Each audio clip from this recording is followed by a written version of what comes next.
Okay, can you see my screen? Yep. Okay. So, can I switch slides? Again, welcome to Third Thursday. Here's just a list of our staff. We're a little bit short-staffed today because people are out on the road, but I'm Andrew Heyman, Tim Parks, and Ann are here for this presentation. And before we get into annual audits and environmental updates, I just want to give a few general CDBG updates for everyone. First off, we're happy to announce that Jason Teal will be joining our team the day after Memorial Day. Jason Teal previously or currently works at the Kansas Department of Agriculture. He managed their industrial hemp program and has traveled throughout the state to support that program. So once he gets here, please everyone be kind to him. We're really happy to add him to the team. Just a reminder, Ginny's still on medical leave through about mid-June. If you have any project questions or application questions and Ginny has been your contact, please direct your email to Jessica or Tim and we will get your questions answered. Application timelines, just a reminder, our rolling round applications for commercial rehab, housing, economic development, and regional water are open right now. So if you have questions or thinking about submitting an application or preparing to submit an application and have any questions, please reach out to us and we would be happy to assist you. The annual competition programs will be for all of our other programs and those will still be due on September 30th. I've heard some questions this week about people asking if census data has been released. I'm sorry to report that we do not have any up-to-date census data from HUD, and we are still waiting on that.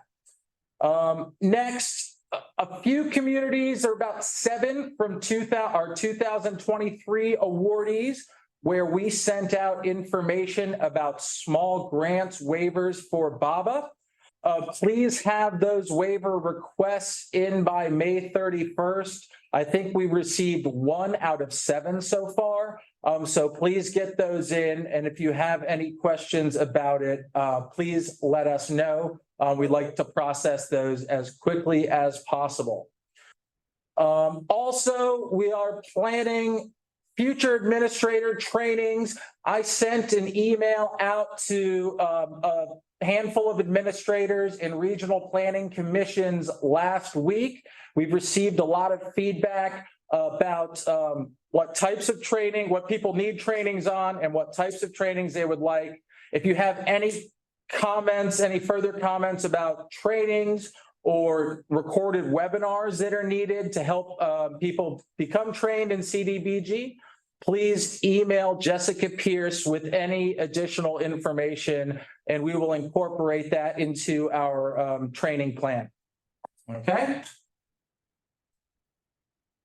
Last update, we received, or last request really, we received a request from HUD this week wanting selfie video testimonials to celebrate the 50th anniversary of CDBG. This year is the 50th anniversary of CDBG, but I think it's actually about the 40th anniversary for the state of Kansas since we started in 1984. So if there's anyone out there from any communities or any administrators know of any communities that have really gone through a positive change or transformational impact because of CDBG, please let us know and we can provide more information that would allow this community to share their story or experience or specific example. HUD is going to take these videos and I think what they say, merge them together into like a longer form video to celebrate the national impact of HUD. We would love to have some representation from Kansas in that video. So if anyone is interested or if anyone has any communities that would really like to participate, please let us know and we will send you more information. Okay. Now we'll let Ann talk about our annual audit requirements.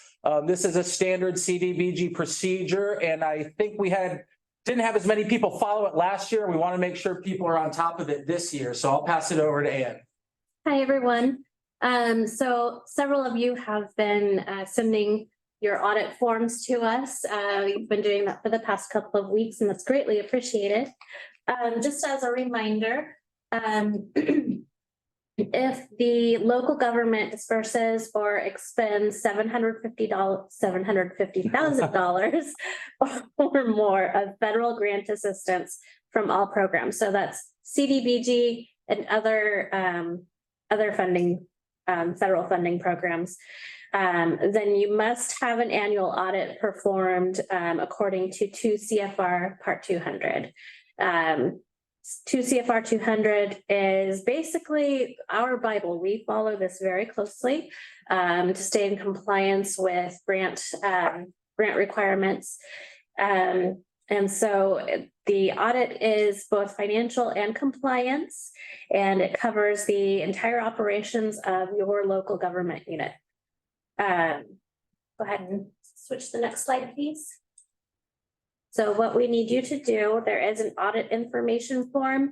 You will find that on our website, or we also have that available in our handbook. I believe the website form is form fillable, though, if you prefer that. We need you to fill that out and submit that to us each fiscal year, and that helps inform us if you should be submitting an audit to us. So please send that to us before May 15th of each fiscal year. So clearly that has passed this week, but if those are still due to us, please get them in as soon as possible. And that kind of gives you an idea of where you can find the forms. They are available on our website.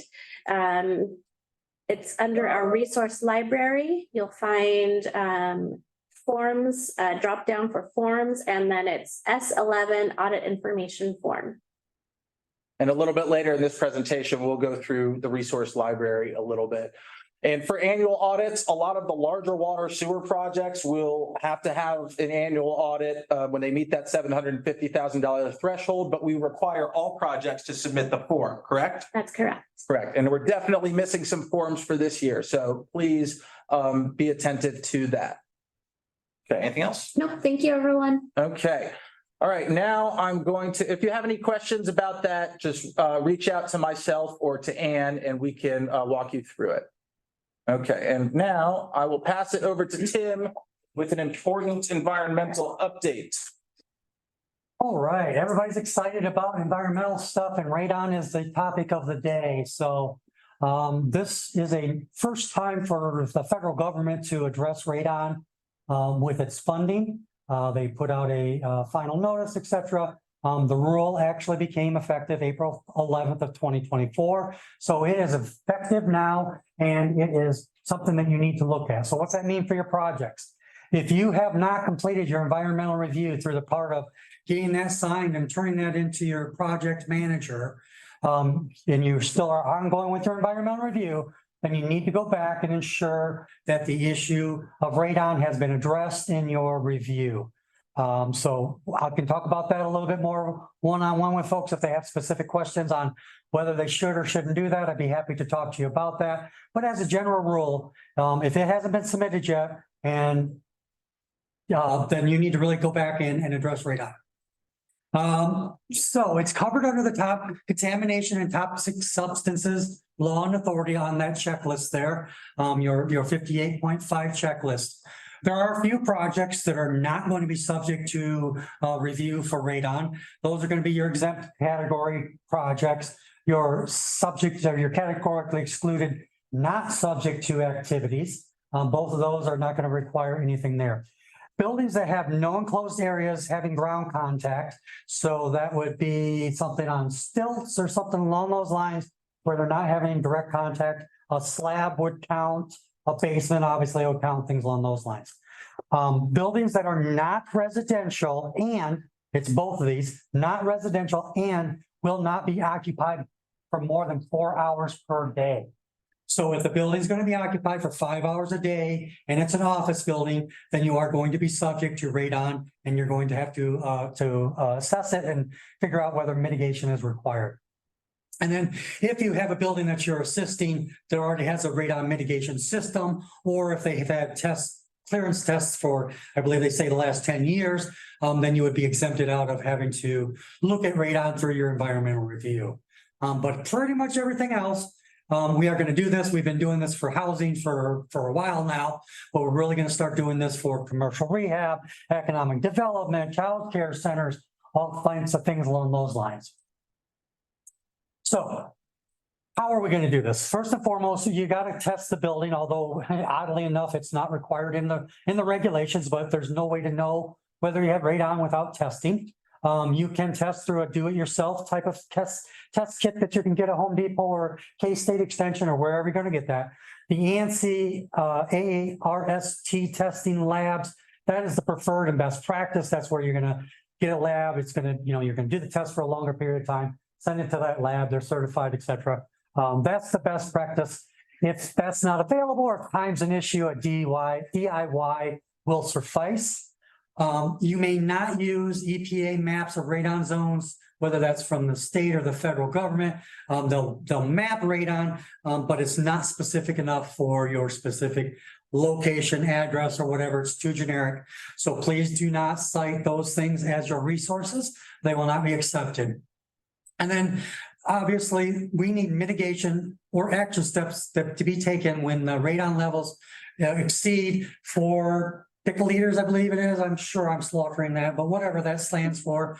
If it gets higher than that, we need to address radon in the building. So what's that mean? So your environmental review record, your ERR, must include a mitigation plan. So you've tested your building, it's coming out at a 5. You need to do something about that. So the plan should include these different types of things. We need to, the identification of the radon level through the DIY or the ANSI testing. You need to take in consideration the risk to occupants' health. How often are they in there? How often are they exposed? Do they have, are they particularly vulnerable based on who they are and things along those lines? You need to describe any reduction system that will be installed, your mitigation system with the vents out the top, whatever the case may be, what that's going to look like. You want to ensure that there's some ongoing maintenance and ensure that the system's operating as intended down the road, right? We're going to install these things, but we want to make sure there's something there to make sure that it keeps on working and doesn't fall apart after a year or two after we leave and our funding's gone. And then ideally, and I underlined it because it is really emphasized in the CPD notice about requiring some post-installation testing. So you'll do your pre-testing, you have to have mitigation, you'll install your mitigation system, your reduction system, and then some reasonable period of time after that, you want to test to ensure that your levels are coming down or that you're down below that 4.0 picoliters. So we do have a couple resources out there. The HUD Exchange, as always, I always tout the HUD Exchange. I think it's a great resource for folks. If you go there at that link, the program's radon, or just search for radon and HUD Exchange, it gives you a lot of information, including some webinars on it, fact sheets, other information that's out there, just to help you bring yourself up to speed if you're not really familiar with that. And then the other real guidance that we have right now is going to be that CPD notice 23-103. That lays out the language and the responsibilities and requirements for adhering to the radon rules. So I go to the CPD notice to try to understand things and to share things with you. It is a resource that you want to take a look at and become familiar with. Please read that so you're familiar. So radon's number one, but I just went to an environmental training at the end of April, put on by our HUD field office. And one of the things that they brought up is a change in our floodplain. Actually, our HUD environmental review lady, HUD Beth, told us that the federal government is going through review of several different cross-cutting regulations that impact our environmental review process. So she did not give details. She just alluded to more is coming. So I'll pass that along to you that more is coming. There is a final notice out right now for floodplain. They're being updated. They're now calling it Federal Flood Risk Management Standards. 24 CFR Part 55 is our floodplain management regulations. Those are being updated or have been updated. The effective date is just right around the corner of May 23rd of 2024. I am going to try to digest some of this over the next several weeks and be able to put something back out to you.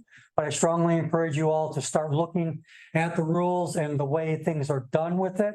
We're moving away from the traditional 100-year flood zones and the 500 years of flood zones, and that triggers what responsibilities you have. And we're moving into what they call a flood zone of concern. And there's calculations to that and everything else. So it's a little bit different than what we've been doing before, but the floodplain management and the wetlands both kind of fall under that same thing.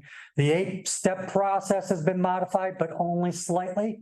One good piece of information out of this, and more to come on that, and please wait till I give you some final direction on this, is that there is some language in there that changed the information dissemination, right? So normally, and in a reference back to 58 point whatever it is, where in that regulation, our environmental review regulations, where it talks about putting out our ROF and notice of intent and all that type of thing, it's allowing you to now publish it on the government's website. So we want to flesh that out a little bit, make sure we understand it. I know it's going to be for floodplain management specifically because that's where it came up, but I want to confirm that it's going to be for really all the different notices that you have to put out there, that we don't have to deal with paying and trying to advertise to the newspaper, that it can be published on the website. So please be on the lookout. Take a look at the next step here. Let me give you that. So there's information here on the programs. You can look at the federal FFRMS. You can look at that there, and they actually do have a training coming up at the end of,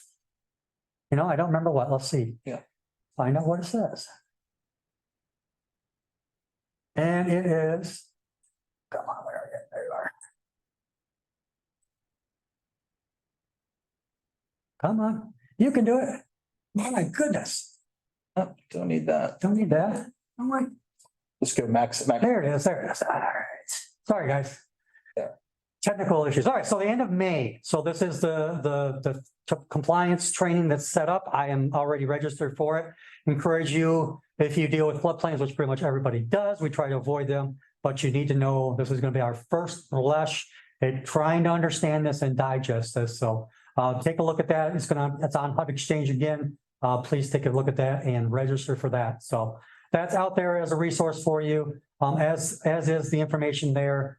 There's a final rule out. If you've ever read final rules, they're really difficult to read. So I would probably wait till we get a little bit more guidance, a CPD notice or something like that coming out to help us. But I will try to digest this and share information with you over the coming weeks and months. And again, in our trainings that we're planning in the future, these are 2 areas that will be addressed in terms of the radon and the floodplain. And just to clarify, so for any applications that are going to come in currently, whether it's rolling round or annual competition round, this radon rule and this floodplain rule will both apply to those, right? Correct. Because right now we got the time till May 23rd for it to be effective. So we won't have to do anything with it. But yeah, after May 23rd, moving forward, similar to radon, if you haven't completed your review, you're going to have to go back and do it the new way, basically. So sorry about that, but it's rough, but that's what we have to deal with. Okay, and we're gonna stop before we talk about HUD Exchange. We'll stop. We have a question in the chat about the audit information, and then if anyone has any questions currently about radon or the floodplain, please put your hand up or let us know. But Melissa Johnson has a question for the audit information form due 5/15. What is the date range for the expenditures we're reporting on? We're looking for information for 2023.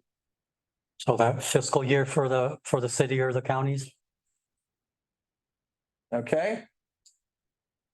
Any other questions about radon, about floodplain, about audit information before we move on? And again, this will all be recorded, or this is all being recorded. Okay. All right, we'll transition to brief look at HUD Exchange. Tim has shared a lot of resources before from HUD Exchange. Those links that were on there were HUD Exchange, but there's a couple general things we want to look at on HUD Exchange, just so people are aware of them. Whether it's people who work in economic development for cities or counties, or grant administrators, or some training tools that could be really helpful. Before we move on, one more question from Rosemary. Do we have to submit even for 2023 awards who haven't expended funds? And I'm so sorry, what? do we have to submit even for 2023 awards who haven't expended funds? Or Please, if you just submit that form, We know. even if they've not expended funds, that way we have it on file. So you just need to email it to us. okay. Okay, so quickly, just general information about HUD Exchange. It's an online platform managed by HUD, and it serves as a central resource for information and tools related to HUD's community development program. So it doesn't just include CDBG, but CDBG is a big part of it.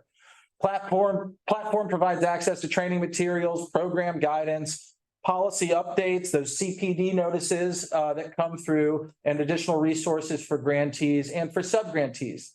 HUD Exchange aims to streamline access to information and resources that support effective implementation of HUD programs. So how can admins and grantees use it? There's a few different ways. There's program guidance on there, so access to program regulations and notices. A lot of that could be more targeted towards us and not so much targeted towards people at the local level. But if you ever want to check in on the radon CPD notice or any other notices that are updated through HUD, that would be a way to do it. Trainings and webinars. This is one thing we'll look at where I think could be useful for new administrators who are being trained. And potentially economic development offices across the state. There are some forms and tools on there. We typically adapt HUD forms and HUD tools into our own forms, which we put out to communities. So we prefer you to look at our forms and tools, but you could see if you look on HUD's website, they are going to be very similar. Another area that's really helpful for us and could be for communities are FAQs. They have a lot of FAQs about different parts of the CDBG program, whether it's, radon or BABA, that could be helpful, not only for us at the state level, but can give people a look at what HUD's really going for. So let me click on this link. Hopefully it works. You can drag it. Slowly drag it. Okay. All right. So that link I have on the PowerPoint, it takes you directly to the CDBG part of the HUD website. As you can see, there are many different aspects of CDBG on the HUD website. We are always going to be in the CDBG state zone here. And one thing before we click on that, anyone can sign up to be on the HUD email list. Everyone in our office is, and I encourage administrators and economic development coordinators, click on here, sign in for email updates. It'll also track training if you do any trainings, but really what it does is it gets you on the HUD email list. So if we get an email about radon at the state level, you're going to get the email as well. So you don't necessarily have to wait for us to push out new information to you.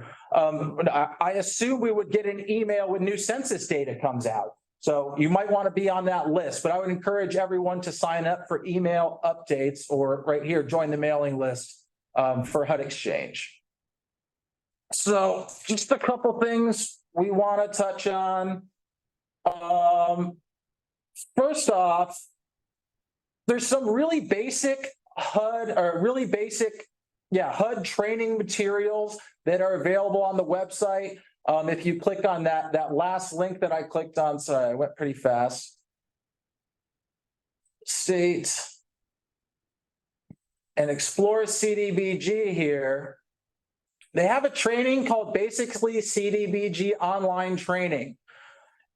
Everyone on our staff who we've hired new, we've had them at least go through a few of these modules here to understand the history of CDBG, learn about national objectives, what's eligible, public facilities and improvements. Again, not everything is going to apply directly to our state Kansas program, but for a new person to CDBG, this history, mission, and overview and national objectives webinar are very helpful. There are additional webinars about financial management. A lot of these might apply more to the state program and on our side of it, but really some of these basic webinars are very helpful for people who are new to CDBG. So I would really encourage people to check those out. There are also some quizzes, and I believe if you sign in, if you log in and you're signed in, like for those email updates, it can track your training. And I think you get some types of credit for that. But let me go back here. All right. Couple other things. And again, if you're on that mailing list, you might get a lot of this information sent directly to you. But CPD notices, these are directly from HUD, and what Tim was talking about was that radon notice, which might be on here somewhere. Oh, here it is. Yep, January 2024. There's a radon notice directly from HUD. It will give you information. Again, any training and any materials that we put out related to radon are going to be infused with this information from HUD. So if you want to get a step ahead of things, always feel free to do some research on here. Again, most of the notices we'll be looking at would be newer, but there's always an archive here. And there's a search function if you want to search for specific information. Let me go back. So sign CPD notice. Yeah, the other cool thing about HUD Exchange are FAQs. As you can see on the left, there are a lot of different FAQ sections here, cross-cutting requirements, Davis-Bacon. You can learn a lot through these FAQs. Section 3, acquisition. A lot of things that we talk about at administrator trainings come directly from HUD Exchange, and we just filter them out to you and make sure they align with our program priorities. You can also type in keywords here and find additional information. Now, where was, okay, CPD notices. On this side, a lot of this information will be for like Ann, Tim, and I on the state side of things, but there is information about low and moderate income data, income limits, income eligibility calculators, and additional things where you can research. Scrolling down here, there are more guides and tools and webinars. BABA, very new. Here's a quick guide for BABA. Again, some of that information might be targeted toward us at the state level. But again, it's great to train people on. It's great to get familiar with new things. CDBG Income Survey Toolkit. This was fairly new. This came out last year from HUD. Again, all these resources helpful for training new people and getting familiar with processes and procedures of CDBG. Again, a lot of the stuff that we use at the state level, we just adapt from HUD Exchange ourselves. Anything else that we want to look at? I think that's really mainly where people on this webinar are going to benefit from looking at HUD Exchange. And again, I will, stress if you're training a new person on how to be an administrator or learning yourself on how to explore or apply for CDBG projects, those webinars, the basically CDBG webinars are very helpful. Okay, and again, we'll continue to send out links and resources through HUD Exchange. Environmental is probably going to be the area where we send out the most information. But if you have any questions about that, please let us know.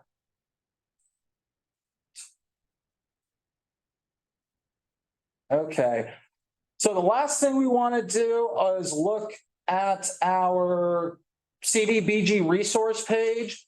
We've updated it a little bit, and we just want to go through some examples of quarterly reports, closeout forms, and then remind us to talk about this. Okay, so as many of you, I'm gonna have to drag it over again. Hold on. What? There it is. Got it.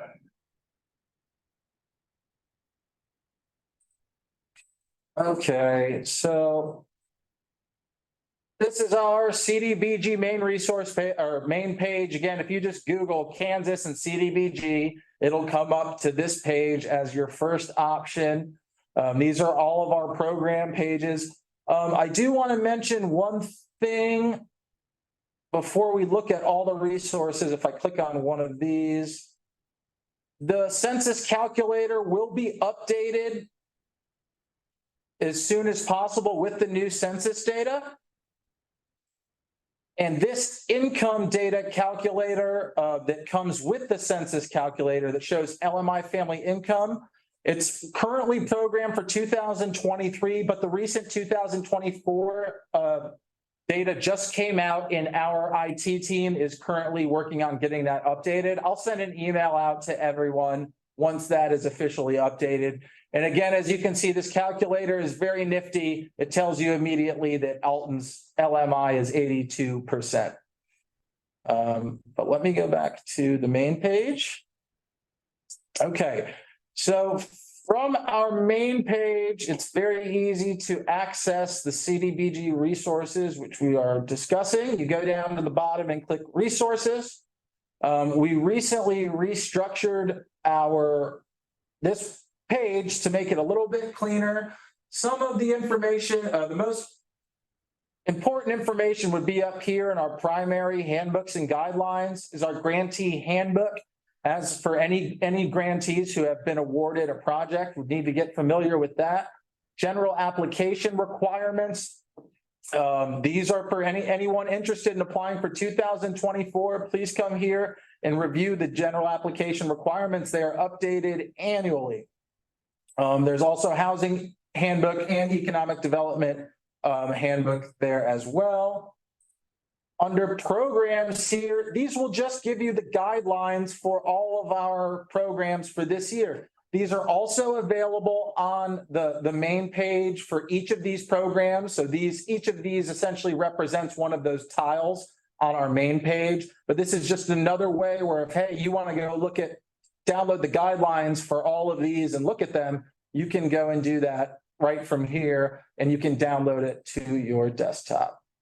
All right, so CDBG forms and documents. All of these forms here are part of the grantee handbook, correct? Yeah, so all of the forms listed here are also listed in our grantee handbook, but here we make them form fillable so you can download them and use them on your computer. So let me click on one. Our quarterly report, and we would encourage anyone, and notice that this is form fillable. You can download this right to your computer to fill these out. This is an example of a quarterly report. We recommend that you download a recent version of this. The quarterly report has been updated in 2024 from last year. It'll have a couple new sections on it. So please, if you have an old quarterly progress report document, please download this newer document. And again, it's all form fillable. If you have any issues downloading it, please let us know.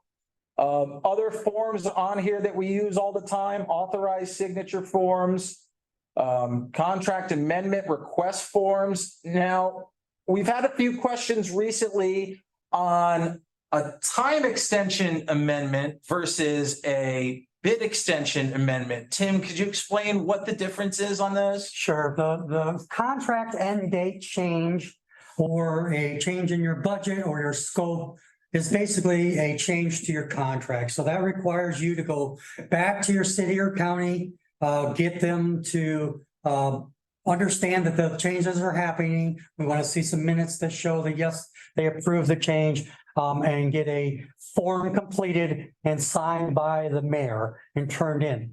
The other one is the time extension for bidding. If you're doing a construction project, the rule is you have 1 year from commencement date to get yourself under contract with a construction contractor. So if you want to alter that date or you want to extend that out a little further because you're having issues, we have a lot of KDAG issues that are bumping some of our projects back. That's simply a letter to your project manager from your mayor or whomever. Does not change your contract necessarily, does not need to go through commission or council. And you just do a letter requesting it, and then we will respond with a letter approving or not approving it, basically. So two different processes. I've seen a couple come through where they've asked for both at the same time. I don't personally have a problem with that, but there are two different processes that are happening. So we wanted to clarify the difference between those. Okay, and yeah, all of these a lot of these forms you won't need for every project. Some of them you will. You have your request for wage determination, Davis-Bacon rates, all of that good stuff, all form fillable and all on the website. Some forms have been updated, like I said, the quarterly progress report form. Did we update the closeout form? We did. And Yeah, let's talk about that. the closeout form has been updated a little bit as well. Primarily, I think it's section 3. So I've seen a lot of closeout forms come through. And it all depends on when you did them, I know, but if you're getting ready to do them now, please use this newest pack that's available. I don't think much of anything changed other than with the change of moving from part 135 to 75 in section 3, we just had to redo what we had for compliance in the old methodology. So it's now a new 1-page form that you fill out. Section 3. So does anyone out there have any questions about HUD Exchange or any of our resources on the website?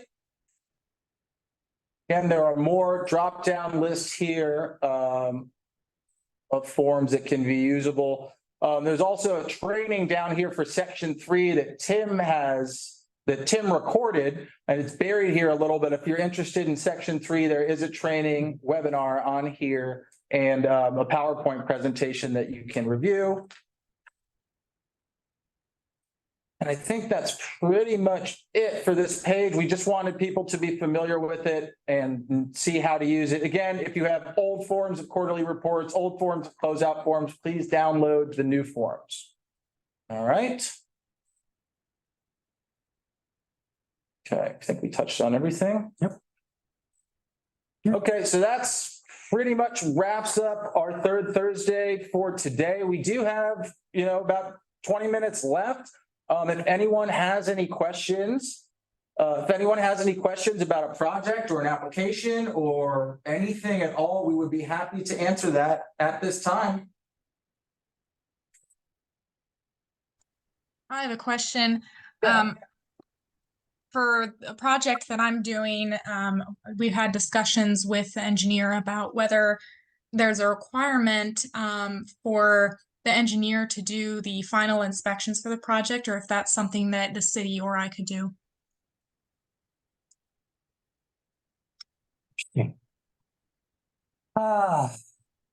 So you mean by the city, you mean an engineer at the city? Potentially. Potentially. I mean, Would yeah, it need to be a certified engineer, or what are the requirements there?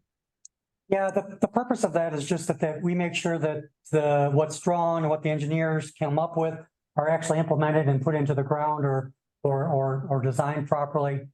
So it'd have to be somebody familiar with what the expectations are. I think we need to do a little research on that and get back with you. Because I'm not sure that there's a rule that says that, but I do want to confirm that. So I think it could be done by the city staff, but I do want to confirm. So which community are you with? What project are you talking Alta about? Vista. Alta Vista, okay. Okay, yeah, that's a recent project. Okay. I think Yeah, we will- another question that came up was Yeah. related to that was about like perhaps because the biggest expense there is really travel time for the engineers. So the other thing there was whether the city could help them to do a final one by sending pictures, by doing that kind of thing. That probably more comes down to that engineer's license type of a thing, whether they would accept that or not. Because they're going to be the one ultimately signing off on it and be responsible. So, but yeah, I understand what you're trying to do, and if they have a long time to get there, it would be a pain to come in. They need to be there pretty regularly when work's being done. So Yeah, let us look into that. I will get back with you as far as whether we can be creative or not. Okay, perfect. Thank you, Tim. Thanks, Holly. Any other questions?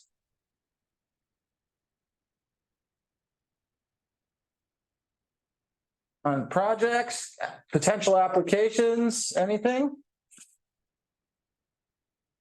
Going once. Yeah, Alright. do we have any more updates or timeline on when we might know more about the revolving loan funds and the current pause on that?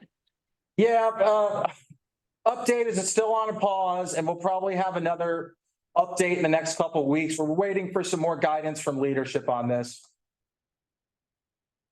But I do apologize for the delay. Yeah. All right, thank you though. Yep. Thanks, Melissa.